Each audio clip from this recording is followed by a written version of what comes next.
All right, in this section, our calculating chemistry section, we're going to look at all kinds of different mathematics and how they work in chemistry. But let's start with, what is the mole? Well, the answer is here at the bottom. It's really just a very large number.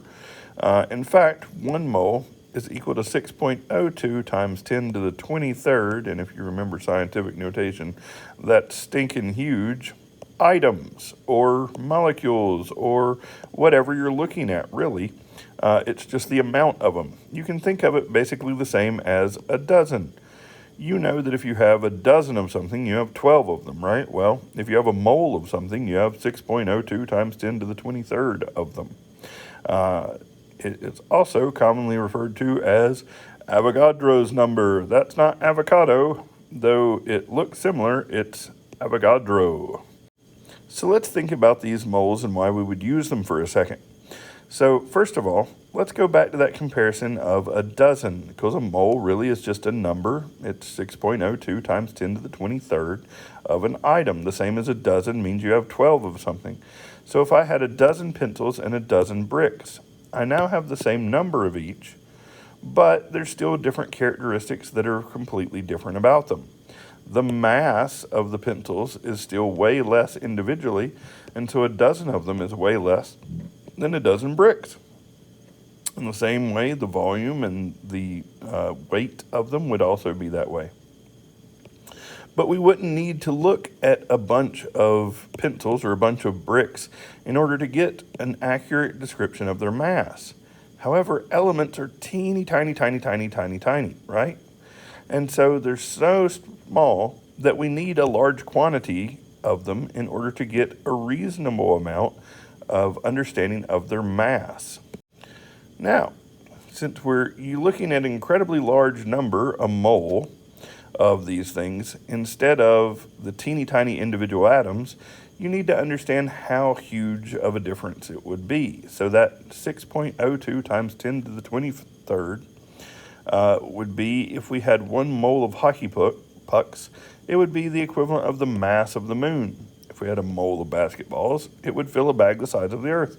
And if we had a mole of pennies, even small pennies, it would be enough to cover the surface of the earth 1/4 a mile deep. That's why we're looking at something very, very, very tiny, not just a penny, but an atom. So if you look at an individual atom, it is so small that we need this very large number of a mole in order to really figure out what's going on with them.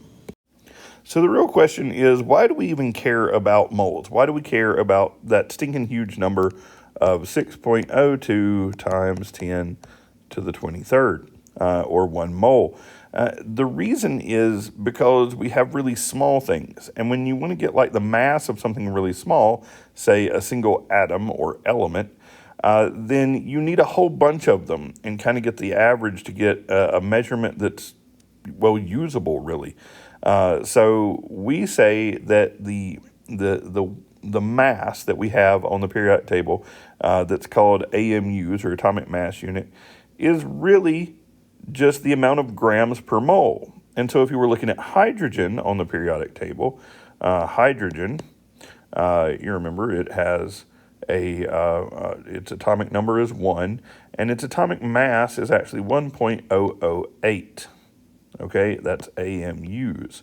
What that really is meaning, though, on the periodic table is that if you took 1 mole of hydrogen, you would find 1.008 grams is the amount of mass that many of those hydrogen atoms has.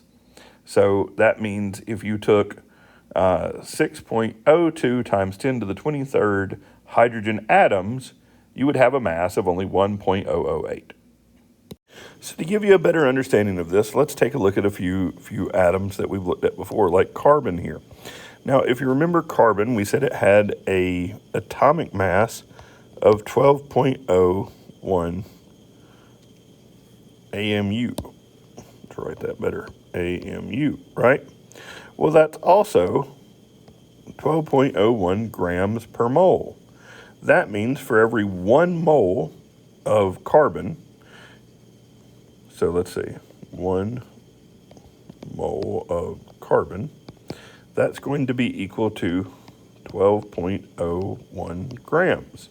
And that's all that's really saying, is that for this amount of carbon, you have this many grams. Same thing with aluminum here. This is 26.98 AMU. Directly translate, all you do is you change the unit to grams per mole because they're interchangeable with atomic mass units. And you get that 1 mole of aluminum is equal to 26.98 grams. Zinc, same thing. 1 mole of zinc is equal to 65.39 grams. That's what each of these mean, okay? And that's why that mole is so important. Because realize that you could then find out how much grams for any of these by simply dividing them by that 6.02 times 10 to the 23rd of that moles, right? And you would be able to get how many in one atom, because 1 mole of zinc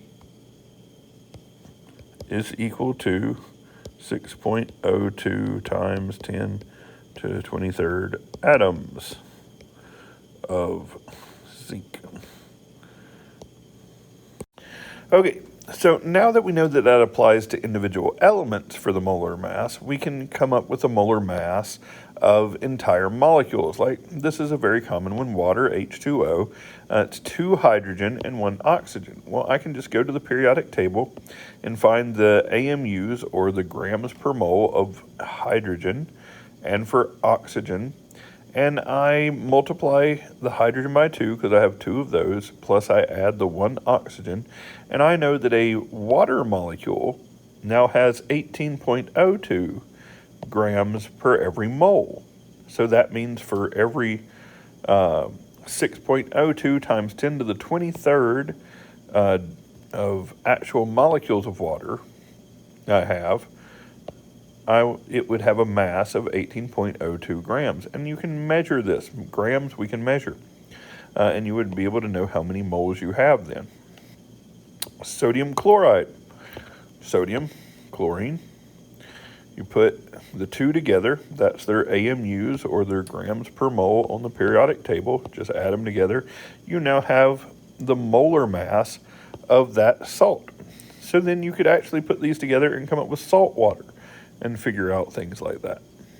Even if we get a little bit more complicated, and we do say like sodium bicarbonate, also known as baking soda, you just go for each one of the elements that you have, and notice we do have 3 oxygen, so that mass gets multiplied by 3, and just add them straight together, and you have the molar mass in grams per moles of that molecule. Sucrose, or sugar, basically. You have a whole bunch of carbon, whole bunch of hydrogen, and a good bit of oxygen.